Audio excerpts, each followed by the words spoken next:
थोड़े से गुड़ से दरिद्रता दूर करें, लक्ष्मी की प्राप्ति होगी, धन धान्य और श्री की वृद्धि होगी गुड़ के एक छोटे से उपाय को करने से। जय माता रानी। दोस्तों, मैं नीता आपका अपने चैनल नीता विक्रम में स्वागत करती हूँ। जय बोलिए शेरा वाली माता की जय। ओम नमो भगवते वासुदेवाय। जय माँ लक्ष्मी की जय। दोस्तों, लक्ष्मी देवी और दरिद्रता देवी दोनों ही बहनें हैं, परंतु दोनों की पसंदें विपरीत हैं। इसी के कारण यदि आप कुछ विशेष उपाय करते हैं तो लक्ष्मी आपके घर में खिंची चली आती है, और इसके विपरीत यदि आप कुछ विशेष कार्य करते हैं तो आपके घर में दरिद्रता का वास हो जाता है। एक समय की बात है, माँ लक्ष्मी अपनी बहन दरिद्रता से मिलने के लिए जा रही थीं। लक्ष्मी जी को मीठा बहुत पसंद है, तो उन्होंने पाव किलो गुड़ मंगाया और वो लक्ष्मी जी के यहाँ विष्णु जी के साथ मिलने गई। पाव किलो गुड़ जब उन्होंने दरिद्रता को भेंट रूप में दिया तो दरिद्रता बड़ी दुखी हुई और गुस्सा करने लगी। लक्ष्मी जी सहम गईं और वहाँ खड़ी होकर देख रही थीं। दरिद्रता कहने लगी, क्या तुम्हें पता नहीं है, मुझे केवल खट्टा और तीखा पसंद है, तुम मेरे लिए मीठा क्यों ले आई हो? मीठा तो तुम्हें पसंद है। अब आप सब समझ ही गए होंगे, हम सब हिंदू सनातन धर्म के अनुसार अपने धन के स्थानों के बाहर, यानी जहाँ हम व्यापार करते हैं, वहाँ नींबू मिर्ची किसके लिए टांगते हैं? क्योंकि दोस्तों, दरिद्रता और लक्ष्मी जी ये दोनों बहनें हैं और बहुत चंचल हैं। पूरे दिन नगर का भ्रमण करती हैं और इन्हें जब भी भूख लगती है तो ये लोगों के घरों में या व्यापारिक स्थानों में प्रवेश करती हैं। और जैसा कि आपको पता है कि दरिद्रता देवी को खट्टा और तीखा पसंद है, तो वो जिस भी दुकान के बाहर नींबू मिर्ची टंगा देखती हैं वहीं अपना भोजन प्राप्त कर लेती हैं और बाहर के बाहर वहाँ से चली जाती हैं। और इसके विपरीत माँ लक्ष्मी उन स्थानों में प्रवेश कर जाती हैं और घर के अंदर आके कुछ मीठा खोजने लगती हैं। इस प्रकार थोड़ा सा गुड़ दरिद्रता का नाश कर देता है और लक्ष्मी जी की कृपा बरसाता है। गुरुवार का दिन श्रीहरि विष्णु और लक्ष्मी जी का दिन होता है। इस दिन पे लक्ष्मी पूजन करने से या विशेष उपाय करने से स्थायी लक्ष्मी की प्राप्ति होती है। जैसा कि आप सबको पता है, लक्ष्मी देवी चंचला है, तो जहाँ विष्णु वास करते हैं केवल वहाँ ही वह स्थायी रूप से वास करती हैं। इसलिए गुरुवार के दिन आपको एक लोटा जल लेके उसमें थोड़ी हल्दी, थोड़ी चने की दाल और थोड़ा गुड़ डाल के अपने घर के आसपास किसी मंदिर में लगे हुए केले के झाड़ पे यह जल आपको ज़रूर चढ़ाना है। क्योंकि दोस्तों, केले का जो वृक्ष होता है यह बृहस्पति ग्रह का प्रतीक होता है, और जब यह वृक्ष किसी मंदिर में रखता है तो यह साक्षात बृहस्पति देव हैं। क्योंकि बृहस्पति देव को देवताओं का गुरु कहा गया है और मंदिर में गुरु का वास होता है। जब आप वहाँ जाके गुड़ का ये मीठा पानी चढ़ाते हैं तो आपके घर में आपके साथ माँ लक्ष्मी वास करने लगती हैं। घर के लोगों को अच्छे संस्कार आते हैं और घर में धन धान्य पूर्ण रूप से आने लगता है। साथ ही साथ पीपल के वृक्ष के नीचे जाके दिया लगाने और मीठा जल चढ़ाने से भी माँ लक्ष्मी आप पे प्रसन्न होती हैं और श्रीहरि विष्णु की कृपा भी प्राप्त होती है। दोस्तों, पीपल के वृक्ष के नीचे शनिवार की शाम में दिया लगाने से विष्णु और लक्ष्मी जी की कृपा भरपूर रूप से प्राप्त होती है। तो यदि आप नियमित पीपल के पेड़ के नीचे सींचन या दिया नहीं कर पाते हैं तो कम से कम शनिवार के दिन यह कार्य ज़रूर करना चाहिए।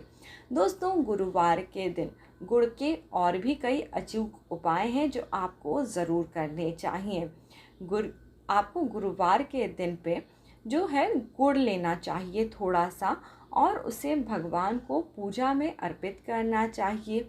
इसके बाद आपको थोड़ा सा चंदन लेना है, केसर लेना है और हल्दी लेनी है। ये तीनों चीज़ें मिला के आपको एक तिलक तैयार कर लेना है। कई बार घर में बहुत पैसे की तंगी होती है, घर में जो कमाने वाला इंसान है उसे नौकरी नहीं मिलती और बहुत सारी तकलीफ़ें होती हैं। तो ऐसे में आपको बृहस्पति देव को रिझाने के लिए, माँ लक्ष्मी की कृपा पाने के लिए ये तिलक तैयार करना है। और बृहस्पतिवार के दिन पे ये टीका सबसे पहले श्री हरि विष्णु और माँ लक्ष्मी को लगाना है और उन्हें प्रसाद में गुड़ भी चढ़ाना है। अब इसके बाद आप यह उपाय निरंतर कम से कम 40 दिन से ज़्यादा करें। और ये जो तिलक है इसे आप बीच में दोबारा बना सकते हैं। इसमें सिर्फ 3 चीज़ें डाली हैं, केसर, हल्दी, चंदन। ये तीनों चीज़ें मिला के इस तिलक को तैयार करें। जब भी आप अपने घर के बाहर जाएं या पूजा करें तो अपने मस्तक पे ये तिलक धारण करें। और जब भी किसी कार्य के लिए बाहर जाना हो, कोई इंटरव्यू हो, कोई बड़ा काम हो, तो थोड़ा सा दही और ये जो गुड़ है ना पूजा वाला, इसे खा के जाइए। देखिएगा लक्ष्मी जी की अद्भुत कृपा आप पे होगी और आपके सभी कार्य बनने लगेंगे, घर में धन की भी वृद्धि होगी। ये दोनों ही उपाय दोस्तों आपके जीवन में सुख सौभाग्य को बढ़ाते हैं। अब दोस्तों एक और बहुत अच्छा उपाय बता रही हूँ जो आपके जीवन के हर दुख तकलीफ गम को दूर करेगा, क्योंकि ये है गौ माता का उपाय। गौ माता साक्षात लक्ष्मी का रूप है।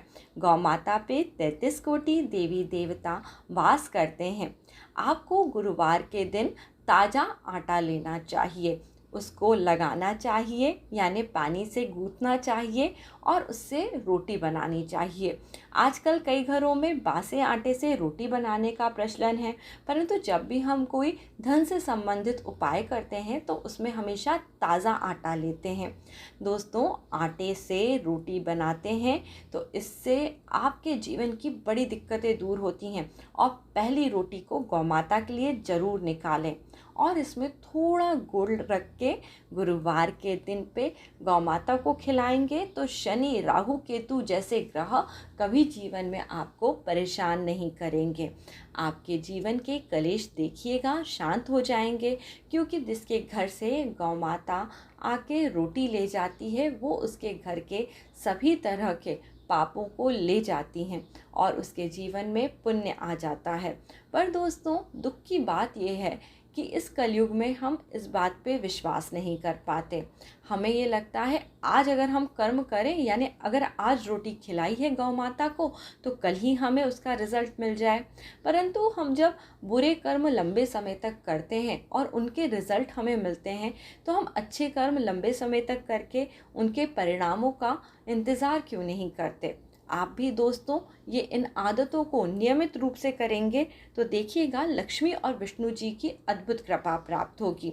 इसके अलावा नीता विक्रम चैनल पे जाके गुरुवार के व्रत की विधि ज़रूर देखिए, क्योंकि गुरुवार का व्रत करने से मनचाही इच्छा पूरी होती है, सफलता मिलती है और धन धान्य की प्राप्ति होती है।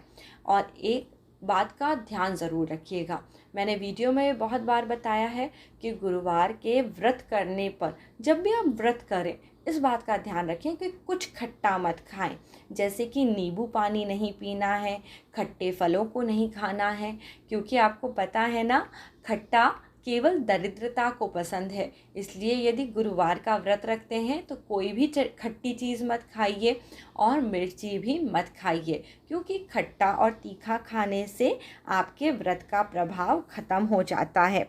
विष्णु भगवान और माँ लक्ष्मी को प्रसन्न सदैव करना चाहिए और इसके विपरीत जो कार्य दरिद्रता को बढ़ाते हैं उन्हें कम करना चाहिए। जैसे अपने घर के पूजा मंदिर में जब भी आप भगवान को भोग लगाएं, किसी न किसी मीठे का भोग लगाएं। कलयुग है, लोग बाग नाना प्रकार के टोटके करने लगे हैं, लोग धर्म ग्रंथों को पढ़ते नहीं हैं। शिव पुराण पढ़ेंगे तो ये सभी बातें आपको पता पड़ेंगी कि किस प्रकार लक्ष्मी जी को प्रसन्न करा जाता है। विष्णु सहस्त्र नाम का पाठ करने वालों के घर पे श्री हरि विष्णु और माँ लक्ष्मी की अद्भुत कृपा सदैव होती रहती है। इसलिए कभी भी भगवान को ऐसी चीज़ें जिसमें नमक हो, मिर्ची हो, अचार के मसाले हो, कोई खट्टा हो, इस तरह की चीज़ों का भोग नहीं लगाना चाहिए। जैसे कि अब नवरात्रि के व्रत आने वाले हैं, इसमें भी बहुत ज़्यादा खट्टा, बहुत तीखा नहीं खाना चाहिए। इससे व्रत का संपूर्ण फल आपको प्राप्त नहीं होता। इसके विषय में मैं जल्दी ही आपको बताऊंगी। तो आज का वीडियो यहीं समाप्त करती हूँ दोस्तों। जय माता रानी। अपना ख्याल रखिए, सदैव खुश रहें और माँ जगदम्बा के नाम का जयकारा लगाएं। जय बोलो माँ शेरा वाली की जय। आप सब बहुत प्रसन्न रहें।